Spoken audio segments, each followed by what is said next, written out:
federal indictment was unsealed recently that shows hundreds of migrants from Central America are being smuggled into the U.S. and forced to work as slave labor in Georgia and other parts of the country. Farron Cousins from Trial Lawyer Magazine joins me now to talk about it. Farron, there's all this discussion about the border. Two parts of the discussion that the media won't touch. I don't know why they won't touch it, whether it's a political volleyball or what it is, political hot potato. They won't talk about that these kids are being sex trafficked.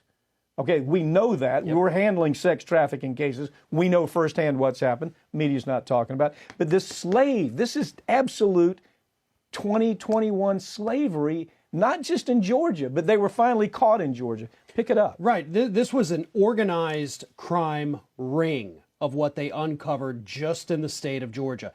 They're bringing these people across the border, of course, illegally.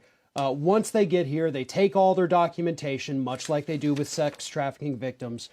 They force them into these conditions, into these, big giant warehouses almost, and they say, listen, you work for us now.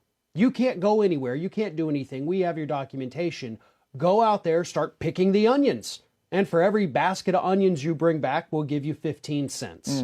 And that is essentially how this scam worked. So these people have no way out. And it's not even like they can go to authorities to say something because they've been brought into the country illegally and there's no way out. It is nauseating to me because the narrative, the narrative that the corporate media wants you to believe is this is all out of compassion. We're bringing these people across the border out of pure compassion. The U.S. Chamber of Commerce in business America, they don't care about compassion here. They're bringing them over the border because it's cheap labor. You see, used to be we had to ship our jobs overseas for cheap labor. Hell, bring them in now. Make them work for $2 an hour. And these working conditions, they found out they weren't allowed to leave the facility.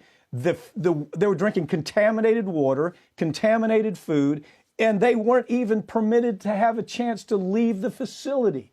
I don't know why the media won't talk about it other than this. It doesn't fit the Biden and Kamala Harris narrative. That's why they're not talking about this. That's why they're not talking about these children that they can't find are being sex trafficked. Well, and we also, you brought up the Chamber of Commerce. We got to hit back on that because that organization, the Chamber of Commerce, has been fighting against any kind of immigration reform. It's one of the few areas where they don't agree with the Republican Party because the people who are the corporations that are a part of the chamber, they rely on this cheap labor. And it's a lot of food processing plants.